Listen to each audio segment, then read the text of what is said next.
ഹരേ കൃഷ്ണ. ഇന്ന് ഗുരുവായൂർ ഏകാദശി. എല്ലാ ഭക്തർക്കും ഗുരുവായൂർ ഏകാദശി ആശംസകൾ. ഹരേ കൃഷ്ണ. മോക്ഷദാ ഏകാദശി മാർഗശീർഷ മാസത്തിലെ ശുക്ലപക്ഷത്തിൽ സംഭവിക്കുന്ന ഏകാദശിയാണ്. ഈ ഏകാദശിയുടെ മഹിമകൾ ബ്രഹ്മാണ്ഡ പുരാണത്തിൽ ശ്രീകൃഷ്ണ ഭഗവാനും യുധിഷ്ഠിര മഹാരാജാവും തമ്മിലുള്ള സംവാദത്തിൽ വ്യക്തമാക്കുന്നു. ഒരിക്കൽ യുധിഷ്ഠിര മഹാരാജാവ് ശ്രീകൃഷ്ണ ഭഗവാന്റെ അടുത്ത് ചോദിച്ചു, പ്രിയ ഭഗവാനെ, മാർഗശീർഷ മാസത്തിലെ ശുക്ലപക്ഷത്തിൽ സംഭവിക്കുന്ന ഏകാദശിയുടെ നാമം എന്താണ്? ദയവായി ഈ ഏകാദശി പാലിക്കുന്നതിനുള്ള പ്രക്രിയകളെക്കുറിച്ച് വിശദമായി വിശദീകരിച്ച് നൽകിയാലും. ശ്രീകൃഷ്ണ ഭഗവാൻ മറുപടി പറഞ്ഞു തുടങ്ങി. ഹേ രാജശ്രേഷ്ഠ, ഈ ഏകാദശി ഒരുവൻ്റെ എല്ലാ പാപകർമ്മ ഫലങ്ങളും ഇല്ലാതാക്കുന്നു. ഈ ദിനത്തിൽ തുളസി മഞ്ജരി കൊണ്ട് ഭഗവാനെ ആരാധിക്കുന്ന വ്യക്തിയിൽ ഭഗവാൻ പൂർണ്ണ സംപ്രീതനാകുന്നു.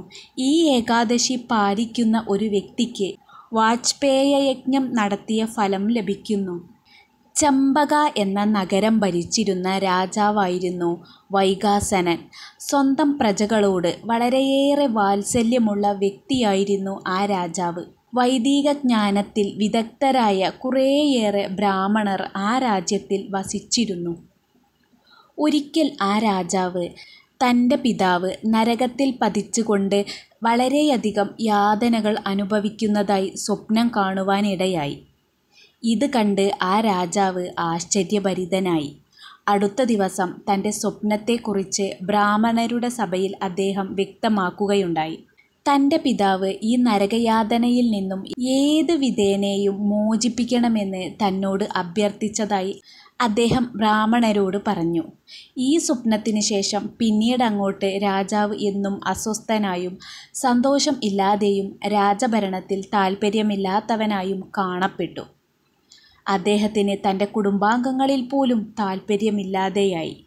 സ്വന്തം പിതാവിനെ നരകയാതനകളിൽ നിന്നും മോചിപ്പിക്കുവാൻ സാധിക്കാത്ത ഒരുവന് ജീവനും രാജ്യവും ഐശ്വര്യവും ശക്തിയും സ്വാധീനവുമെല്ലാം ഉണ്ടെങ്കിൽ പോലും അതെല്ലാം വ്യർത്ഥമാണെന്ന് അദ്ദേഹം കരുതി. അതിനാൽ രാജാവ് ദയനീയമായി പണ്ഡിത ബ്രാഹ്മണരോട് ആരാഞ്ഞു, ബ്രാഹ്മണ ശ്രേഷ്ഠരെ, ദയവായി എൻ്റെ പിതാവിനെ നഗരത്തിൽ നിന്നും മോചിപ്പിക്കാനുള്ള വഴി പറഞ്ഞു തന്നാലും. അദ്ദേഹത്തിൻ്റെ അപേക്ഷ കേട്ട് ബ്രാഹ്മണർ പറഞ്ഞു, ഹേ രാജാവേ, പർവ്വതമുനിയുടെ ആശ്രമം ഇവിടെ അടുത്തു തന്നെയാണ് സ്ഥിതി ചെയ്യുന്നത്. അദ്ദേഹം ഭൂതഭാവി വർത്തമാന കാലങ്ങളെ മനസ്സിലാക്കിയ വ്യക്തിയാണ്. താങ്കളുടെ സ്വപ്നത്തെക്കുറിച്ച് അദ്ദേഹത്തോട് വിശദീകരിച്ച് നൽകിയാലും.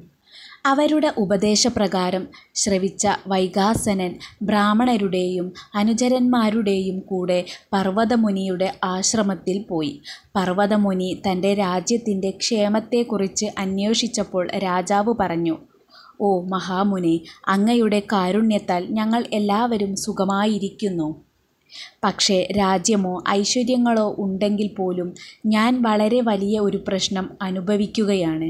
വാസ്തവത്തിൽ എൻ്റെ മനസ്സിൽ ഒരു സംശയം ഉടലെടുത്തതിനാൽ അത് നിവാരണം ചെയ്യുവാനാണ് ഞാൻ അങ്ങയുടെ പാദപത്മങ്ങളിൽ അഭയം പ്രാപിച്ചിരിക്കുന്നത്. എല്ലാ സംഭവങ്ങളും രാജാവിൽ നിന്നും ശ്രവിച്ച പർവ്വതമുനി പിന്നീട് ധ്യാനനിരതനായി.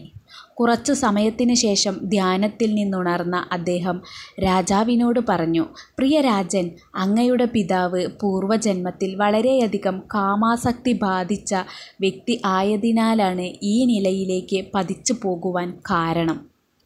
അതിനാൽ നിങ്ങളെല്ലാവരും മാർഗശീർഷ മാസത്തിലെ ശുക്ലപക്ഷത്തിലെ ഏകാദശി വ്രതം പാലിക്കുക.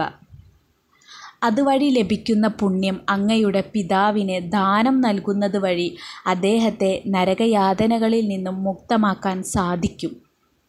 പർവ്വതമുനിയിൽ നിന്നും ഇത് ശ്രവിച്ച രാജാവ് തൻ്റെ അനുചരന്മാരോടൊപ്പം രാജകൊട്ടാരത്തിലേക്ക് മടങ്ങി.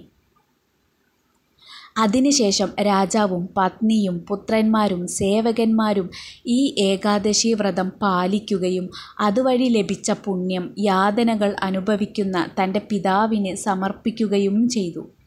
ഈ പുണ്യത്തിൻ്റെ ബലത്തിൽ പിതാവ് സ്വർഗലോകം പ്രാപിക്കുകയും തൻ്റെ പുത്രനെ അനുഗ്രഹിക്കുകയും ചെയ്തു. ഓ രാജാവേ, ആരാണോ മോക്ഷദ ഏകാദശി വ്രതം, അതായത് ഇന്നത്തെ ഗുരുവായൂർ ഏകാദശി വ്രതം പാലിക്കുന്നത്, അവർ എല്ലാ പാപകർമ്മങ്ങളിൽ നിന്നും മോചിതരാകുന്നു. ഹരേ കൃഷ്ണ. ഭഗവത് ഭക്തന്മാർക്ക് വളരെ പ്രധാനപ്പെട്ട ദിവസമാണ് ഗീതാ ജയന്തി. ഈ ദിവസമാണ് വിശുദ്ധ ഗ്രന്ഥമായ ഭഗവത്ഗീത ജനിച്ചത് തന്നെ. അതായത് ഭഗവാൻ ശ്രീകൃഷ്ണൻ അർജുനനോട് ഗീത പറഞ്ഞ ദിവസമാണ് ഗീതാ ജയന്തി. ഹിന്ദു കലണ്ടറിലെ മാർഗശീർഷ മാസത്തിലെ 11-ാം ദിവസമാണ് ശുക്ല ഏകാദശിയിൽ ഇത് ആഘോഷിക്കുന്നത്. മഹാഭാരത യുദ്ധം തുടങ്ങുന്നതിന് മുമ്പ് ഭഗവാൻ ശ്രീകൃഷ്ണൻ തന്നെ വിവരിച്ചതാണ് ഭഗവത്ഗീത. മഹാഭാരതത്തിൽ പാണ്ഡവരുടെയും കൗരവരുടെയും സന്തതികൾ സാധ്യമായ എല്ലാ അനുരഞ്ജന ശ്രമങ്ങൾക്കും ശേഷവും യുദ്ധത്തിന് പോകാൻ തീരുമാനിച്ചതായി വിശ്വസിക്കപ്പെടുന്നു. കുരുക്ഷേത്ര യുദ്ധക്കളത്തിൽ വെച്ച് ശ്രീകൃഷ്ണ ഭഗവാൻ തന്നെ അർജുനനെ വെളിപ്പെടുത്തിയതാണ് ഭഗവത്ഗീത. ഇപ്പോൾ ഇന്ത്യയിലെ ഹരിയാനയിലാണ് കുരുക്ഷേത്ര എന്ന സ്ഥലം സ്ഥിതി ചെയ്യുന്നത്. കുരുക്ഷേത്ര ഹിന്ദുക്കളുടെ പുണ്യവും പ്രധാനവുമായ സ്ഥലമാണ്. ശ്രീകൃഷ്ണ ഭഗവാനും അർജുനനും ഇടയിലുള്ള ഈ ഗീതോപദേശം സഞ്ജയൻ ധൃതരാഷ്ട്ര രാജാവിനോട് വിവരിച്ചു. യുദ്ധക്കളത്തിലെ സംഭവങ്ങൾ ദൂരെ നിന്ന് കാണാൻ കഴിയുമെന്ന് സഞ്ജയ് തൻ്റെ ഗുരുവായ വേദവ്യാസ മഹർഷി അനുഗ്രഹിക്കുകയും ശക്തിപ്പെടുത്തുകയും ചെയ്തു. ഗീതാ ജയന്തി ഒരു ഉത്സവമാക്കി ആഘോഷിക്കാം. ഗീതാ ജയന്തിയുടെ ഉത്സവം ലോകമെമ്പാടും ഭഗവാൻ ശ്രീകൃഷ്ണൻ്റെ എല്ലാ ഭക്തരും സനാതനധർമ്മത്തിൻ്റെ അനുയായികൾ ആഘോഷിക്കുന്നുണ്ട്. ഗീതയിൽ 700ഓളം ശ്ലോകങ്ങൾ അടങ്ങിയിരിക്കുന്നു. അത് നിരവധി മനുഷ്യർക്ക് ജീവിതത്തിൻ്റെ പല സുപ്രധാന വശങ്ങളെക്കുറിച്ചും അറിവ് നൽകുന്നു. ആത്മീയ പുരോഗതി ആഗ്രഹിക്കുന്നവർ ഗീത പഠിക്കുന്നു. മിക്ക ആളുകളും ഈ ദിവസം ഉപവസിക്കുന്നു.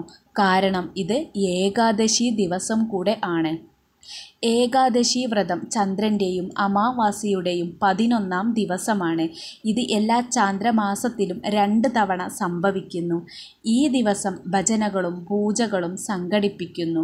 ഈ ഉത്സവം ഗംഭീരമായി ആഘോഷിക്കുന്ന സ്ഥലങ്ങളിൽ കുട്ടികൾക്ക് ഗീത വായിക്കാനുള്ള താൽപ്പര്യം പ്രോത്സാഹിപ്പിക്കപ്പെടുന്നതിനായി ഈ പുണ്യദിനത്തിൽ ഗീതയുടെ സൗജന്യ പകർപ്പുകൾ വിതരണം ചെയ്യുകയും ചെയ്യാം. ഹരേ കൃഷ്ണ. സർവം രാധാകൃഷ്ണാർപ്പണമസ്തു. ജയ് ജയ് ശ്രീ. രാധേ രാധേ.